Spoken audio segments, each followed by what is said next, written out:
Next సింహరాశి.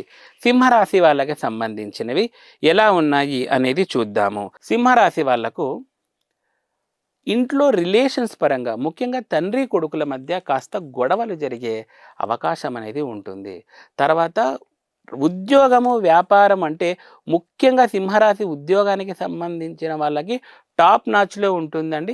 కానీ కొన్ని రాహు ప్రభావం వల్ల కొన్ని చిక్కులు ఉన్నప్పటికిని గానీ టాప్ నాచ్‌కి తీసుకెళ్ళే అవకాశాలు సింహరాశి వాళ్ళకి ఎక్కువగా ఉంటాయన్నమాట. ఇక ఈ సింహరాశి వాళ్ళు కొన్ని రకాలుగా ఇప్పుడు చూడండి కొన్ని ఆఫర్స్ వచ్చినట్టే ఎళ్ళిపోతుంటాయి. కానీ మీరు నిరాశ చెందనవసరం లేదు. అటు తిరిగి, ఇటు తిరిగి మీకు చాలా పాజిటివ్‌గానే రిజల్ట్స్ వచ్చే అవకాశాలు ఉంటాయి. కాబట్టి ఎక్కడా కానీ డిప్రెషను ఇట్లాంటి వాళ్ళకి మీరు చోటు ఇవ్వద్దండి. ఎందుకంటే సింహరాశి వాళ్ళు చాలా దృఢమైన వ్యక్తులు. కొన్ని సార్లు శని ప్రభావం వల్ల ఇట్లాంటి ఎఫెక్ట్స్ ఉంటాయి కానీ సింహరాశి వాళ్ళు చాలా దృఢమైన వ్యక్తులనమాట. ఇక సింహరాశి వాళ్ళకి మనము ఏ దేవతను ఆరాధించాలి తాంత్రిక పరంగా అప్ టు జూన్ వరకు అంటే మీరు సింహరాశి వాళ్ళు బగలాముఖి దేవతను ఆరాధించండి. బగలాముఖి మంత్ర జపాన్ని డైలీ చదవండి. చాలా అద్భుతమైన ఫలితాలుంటాయి.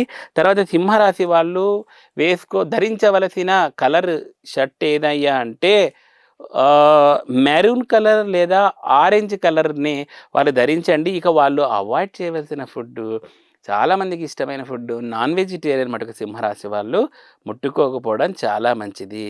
ఎందుకంటే మాంసభక్షణ చేస్తే అది కొంచెం నెగటివిటీ ఎఫెక్ట్‌కి దారితీస్తుంది. కాబట్టి మీరు జూన్ వరకు కొంచెం సింహరాశి వాళ్ళు నాన్ వెజ్ పరంగా కొంచెం దూరం ఉండడం చాలా మంచిదండి.